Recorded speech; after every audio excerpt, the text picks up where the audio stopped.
Hello everyone, welcome back to Killer Film Reviews. Today I'll be reviewing the film Expendables 4 or Expend4ABLES. I can't exactly pronounce it. It's so different. Okay. It says Expend4ABLES. You have usual people returning. You have Barney Ross played by Sylvester Stallone, Jason Statham as Lee Christmas, Dolph Lundgren as Gunnar Jensen, and I believe new to the cast, Megan Fox as Gina, and Tony Jaa as Daisha, Iko Uwais as Suarto, Andy Garcia as Marsh. I think that this film, honestly, I rate it kind of like a 7 out of 10. I wasn't too really impressed with some of the things. It's mainly like a pure action-y film. Like, maybe I should really this is just really seeming like a 6 or 7 for me. Maybe we'll give it a 6.5 out of 10, just because, you know, some of the plot points seem predictable in this one. So yeah, 6.5 out of 10 actually sounds better. I enjoyed the film, don't get me wrong, but it was just predictable. I kind of knew what was going to happen, and that's what I didn't like, was that I could predict what was going to happen. Maybe I've just seen too many films, and I'm just kind of recognizing, hey, this is what's going to happen next, that's what's going to happen next. That was a lot of fun, witty one-liners, and a lot of good action scenes. I just feel it doesn't really live up to the previous entries in the series. Like, if they really wanted to do it right, there was a certain scene where they should have had Arnie show up with Sylvester Stallone. Honestly, they both should have shown up at the same time, but I think that people are still sour over Terminator. What the hell was it called? Even I'm forgetting it. Terminator. Oh yeah, Terminator Dark Fate. That's what it was. Terminator with drapes, as I like to call it, because honestly, that whole film was just different. I forget if I gave that a Killer Film review or not. It's possible that I didn't, considering how long ago it came out, but then again, I've reviewed so many, I could have reviewed it. I do remember reviewing some of the Terminators. As for when am I going to get on some Halloween reviews, relatively soon here. I got a couple of films I can watch. I've got a choice between Freddy Krueger or Hellraiser. I'll probably do a combination of one or two of those, because it doesn't seem like there's going to be much good movies releasing this month. It's like we're going to be just dealing with the usual.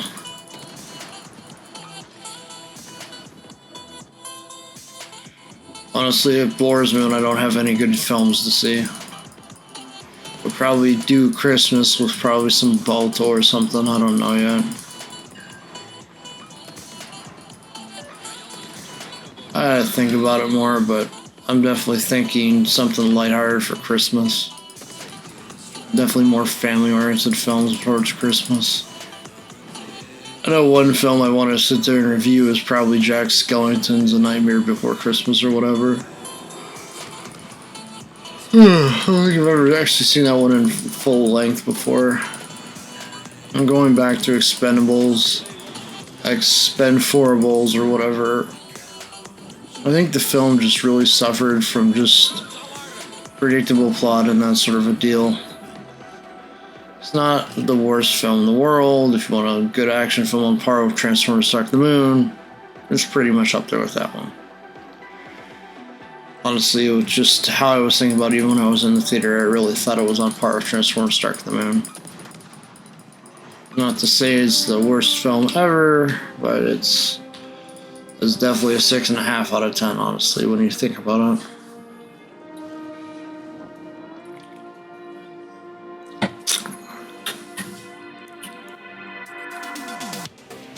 Normally I'm not one to be so critical of action films. Maybe it's just because I'm getting older and my tastes are changing, honestly, with films and all that. It's hard to say. Like, I like it when I can go more in depth on films, but certain films like A Haunting in Venice, I can't do that because if I go too in depth, I'm going to give away too many plot details and the viewing experience is going to be ruined. This is like the same with Spider-Man No Way Home, I think it was. Yeah, I want to spoil that one, obviously, because that was a good film. I'm just trying to be more careful about spoilers in general because sometimes I know I talk too much on spoilers. But if it's like an action film like this, I don't think people mind too much because the plot's kind of predictable, but what can I say really? What else can I say? I feel that we needed to have maybe... Let's see. I'm just surprised Dwayne Johnson hasn't appeared yet in these. Has he? I forget if he was in number 1 or not. Has Dwayne...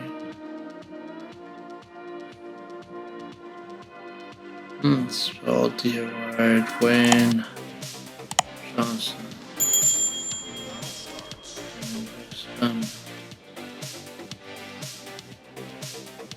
Okay, so it hasn't appeared in it yet. Honestly, if they really want to make another one of these, they're going to have to bring him in. Otherwise, it's not going to feel the same, but they're probably done anyway. I don't think there's going to be a 5th one. I'd be surprised if there is. If they are going to do a pull for the 5th one, they better get Arnie and they better get Dwayne The Rock Johnson in it. I don't really see the franchise continuing after this movie, though. Boy. I'm just glad I didn't go a certain direction like some films have lately.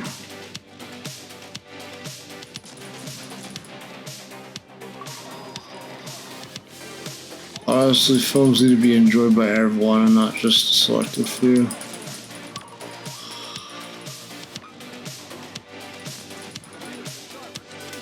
Jeez.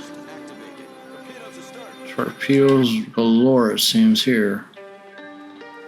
Sheesh.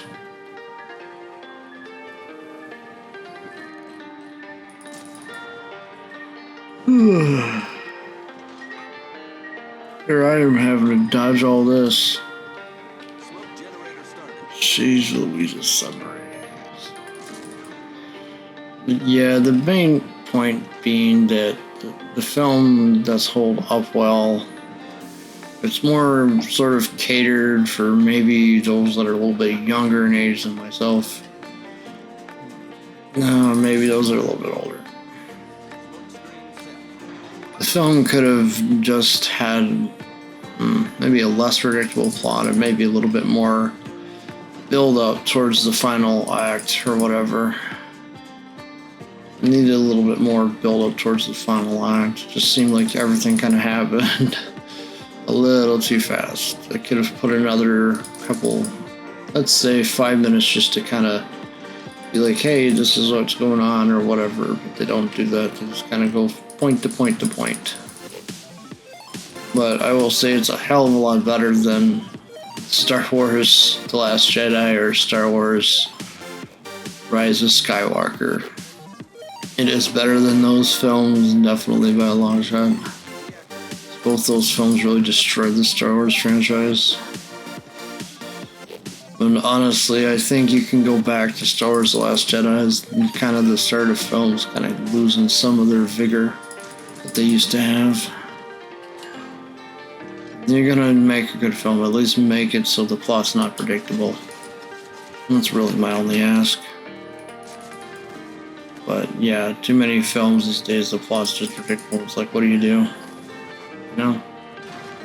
That's just kind of how I think about it. Want a film, want to see it, don't want the plot to be predictable. It's not that hard, when you think about it, but there is that writer's strike which just finished or whatever. It was going on for 148 days, I think. They got some benefits out of it, at least some AI protections. But yeah, I don't know how that's going to affect movie releases. Hoping Gladiator 2 doesn't get pushed back until 2025 now. We'll have to see what happens with that one. That's the only film I'm really looking forward to seeing. There's really not anything else piquing my interest right now. You got the Marvels, of course, but I'm just not sure how that one's gonna go. Seems to be more of like a chick flick, that one. Who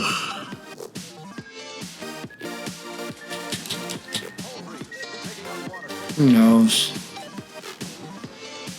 Oh, yeah, what the hell? Okay, I better wrap this up here quick.